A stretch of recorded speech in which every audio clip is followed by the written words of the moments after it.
Hello students, welcome back to the second part of your first chapter of science, food, where does it come from? In your previous class, you have learnt about food and its meanings. You have learnt about the variety of food we have. You have learned the meaning of ingredients and the different kind of ingredients we use to prepare different kind of dishes. You have also learnt about the sources of food, that is plants and animals. We have even learnt about sprouts. Even we have learnt an activity of how sprouts can be done at home.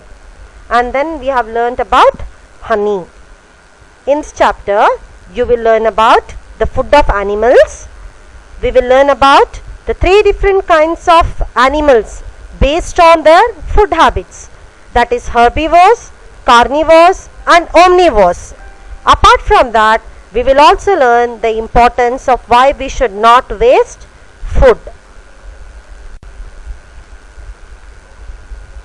Do you have a cattle or a pet that you take care of? A dog, a cat, a buffalo or a goat? Have you observed what do they eat? I think most of you might be having pets at home. If not a horse, at least I am sure you will be at least having a dog or a cat.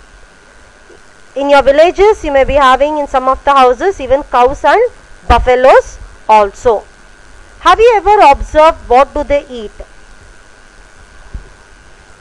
Dog, if it is at your home as a pet, you may feed it with milk, chapatis, rice, egg, meat. The same thing applies even for a cat. Then what does a cow eat? You might have seen cow eats grass, hay. You may feed it with grains or cereals, and the same even applies good for a horse also. We shall now see about the food habits of a few animals. Here I have made a chart of a few animals that are given in your textbook and a few of the food items that they eat. A buffalo. A buffalo usually has grass, oil cakes, hay and grains. Cat. Cat eats milk, meat, rice, bread, biscuit. Usually what we eat at home, we tend to feed our cat if it is kept as a pet in your home. Rat. Rats usually eat fruits, vegetables, meat, insects. Lion. Lion eats the flesh of other animals. Similarly, tiger also eats the flesh of other animals. Then what do spiders and house lizards eat? Both spiders and house lizards, they eat different insects. A cow. A cow, same like a buffalo, it eats grass, oil cake, hay and grains. Then what do human beings eat? We have already learnt in our first video. Human beings eat food sourced from both animal sources and plant sources. Like we have fruits, cereals, vegetables, meat, milk products, grains, etc. Then what does a butterfly have? A butterfly usually drinks the nectar or the sweet juice from the flowers. A crow. A crow usually eats insects, seeds, grains and others. So these are some of the important animals and their food habits. Now based on their food habits, animals are divided into three different types or different kinds. The first one is herbivores, the second one is carnivores and the third one is omnivores. We shall now see what are herbivores. Animals which eat only plants or plant products are called herbivores. So what are herbivores? Animals which eat only plants and plant products. For example, zebra, elephant, rabbit, crow, giraffe. So what are plants and plant products? They include leaves, grass, flowers, seeds, roots, fruits, bark, pollen and much more. Like deer, horses, rabbits, cows, bees, sheep, grasshoppers. They are all examples of herbivores. Then what are carnivores? There are some animals which eat other animals. These animals are called as carnivores. For example, wolf, lion, crocodile, shark, frog, snake, they are all carnivores because they eat the flesh of other animals. So carnivores are basically animals that eat mainly meat. This include insects and all animals. So some of the carnivores, you call them as lions, tigers and cats. They all come under the family of felines. Then you have birds of prey like eagle, hawks, owls, etc. Then we have sharks, frogs, spiders. They are all examples of carnivores. Then we have a third group called as omnivores. So what are omnivores? Animals which eat both plants and animals are called as omnivores. So omnivores eat plants as well as other animals. For example, you can see a hen. A hen eats both grains, it also eats insects.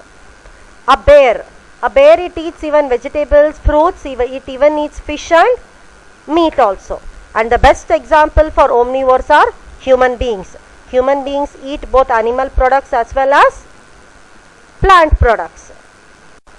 So omnivores are animals that are able to eat plants and animals. Some of the omnivores are humans, bears, raccoons, apes, monkeys, seagulls and other animals. They are all examples for omnivores. So animals that eat only plants and plant products are called as herbivores or herbivorous animals. Animals that eat the flesh of other animals are called as carnivores or carnivorous animals. And animals that eat both plants as well as animals are called as omnivores or omnivorous animals. Now we come to the last and the most important part of the chapter. We should not waste food. We know that there are many amongst us who do not get sufficient food. Students, we all are very blessed that God has given us sufficient food at our homes. But imagine there are so many children, there are so many people who don't have food even to eat even once a day. Almost 1 billion people are going hungry while we waste 1/3 of the food that we produce. Almost 1/3 of the food that is produced in our country goes waste. And yet there are 1 billion people who go hungry to sleep almost every day. About 20,000 children die under the age of 5 because they don't have proper food to eat. So when God has blessed us abundantly with good food to have, we should not waste food. Instead, we should have food properly. We should not leave any leftovers in our plate. Whatever your mother, your father or any elder person serves you, it's your duty to eat everything from your plate. I hope from today at least you people will not let go waste anything from your plate. We need to find ways by which more food can be produced in the country. There is severe shortage of food that is produced in our country because of our growing and increasing population. We can find new methods by adopting modern methods of farming and agriculture. By using modern methods of seeds and others, we can increase our food productivity. But increasing food productivity is not the only thing. We will need to find ways to ensure that this food is made easily available to each one of us. Not only growing food, but the food that is grown should reach each and everyone. Only then everyone in this country will have food to eat. About this you people will learn in your next classes when you go to your higher standards. So we will end this chapter with a message. Before you waste your food, think about how many people can be fed with it. So with this note, this chapter comes to an end. So far we have studied about food habits of animals, how animals are divided into 3 categories based on their food habits like herbivores, carnivores and omnivores, and why we should not waste our food. If you have any doubts, we will discuss it when your school reopens in the class. So I will send you a PDF in which there are 4 activities. Write those activities in your book Along with all the filling the blanks, match the following question answers. And there are 2 drawing themes that I have given you with regarding of avoiding wastage of food. Draw those pictures also in your classwork at the end. Hope you have a nice time. Stay home, stay safe.